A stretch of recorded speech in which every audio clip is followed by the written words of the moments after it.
Olha, nós voltamos a falar urgente agora da morte trágica do jogador de futebol Diogo Jota, atacante de ponta do Liverpool, um dos principais times da Liga Inglesa e também da seleção portuguesa. Ele atuava junto ao Cristiano Ronaldo. Ele morreu junto com o irmão num acidente de carro.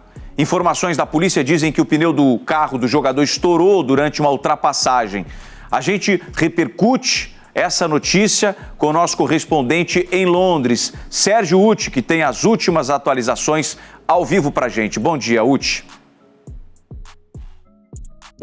Bom dia, Darlison. Bom dia a todos. Pois é, há pouco o primeiro-ministro Keir Starmer, aqui do Reino Unido, lamentou a morte do jogador, disse que está devastado com a notícia. Essa foi a mesma postura, aliás, do Liverpool, do time do Liverpool, que publicou uma mensagem simples e forte nas redes sociais, dizendo que o time está devastado. E à medida em que essa notícia se espalha pelo país, pessoas estão indo ao Anfield, do estádio do Liverpool, deixar flores, fazer homenagem ao Diogo Jota. O primeiro-ministro português também se pronunciou, as associações de futebol aqui da Inglaterra e também de Portugal, a seleção portuguesa de futebol.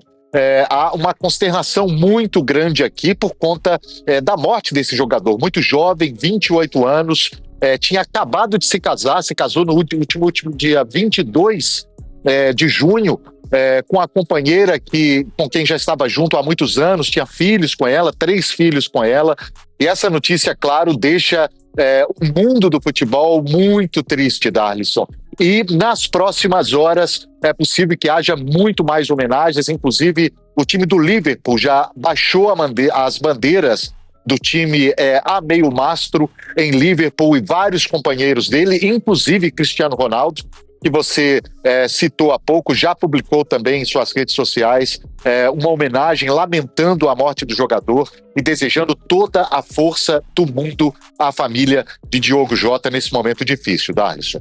Olha, é realmente uma notícia muito trágica, né? O Diogo Jota, para quem não conhece, o Sérgio Uti, mostra a dimensão desse jogador e a importância dele não só na Liga Inglesa, que é a principal liga de futebol do mundo, mas também na seleção de Portugal. Ele que faz parte dessa renovação com o próprio Cristiano Ronaldo passando o bastão para os novos jogadores, né?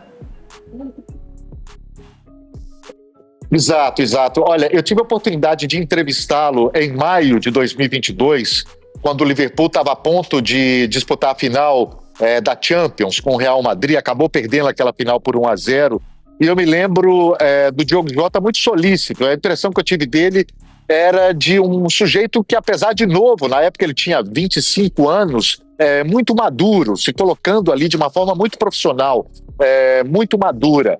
E, é claro, estava ali num dos principais times do mundo, uma das principais vitrines do futebol do planeta, um time que é extremamente conhecido. Ele sabia dessa responsabilidade e era muito respeitado aqui, não apenas pelo futebol que praticava, mas também pela postura que tinha em campo. A torcida do Liverpool tem ainda uma referência dele, do sujeito que se entrega em campo, daquele que não para de lutar em momento nenhum.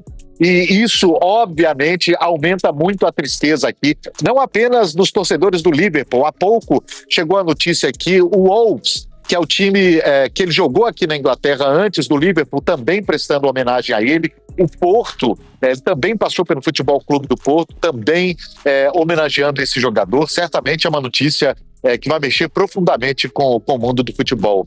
Darlison. Ô Sérgio, você referiu-se a essa entrevista. A gente conseguiu um trechinho aqui, uma imagem que mostra você entrevistando o Diogo Jota. Vamos acompanhar um trechinho, ó. Sendo uma final da Champions, não haverá desculpas, toda a gente irá estar motivada e irá dar o seu melhor. É um trecho rápido, né? Foi ali na saída, possivelmente, de um jogo. Até explica o contexto dessa entrevista e quais impressões que você teve do Diogo Jota na ocasião, ô Sérgio. Na verdade, eu fiz uma outra entrevista com ele, que era uma entrevista antes do jogo, uma entrevista que a gente parou, sentou e conversou ali. Eu tive cerca de 10 minutos com ele, e foi essa impressão que eu tive, a de um profissional maduro para a idade dele. Eu me lembro que foi essa a impressão que eu tive no momento, e ele foi ali bastante solícito, respondeu as perguntas.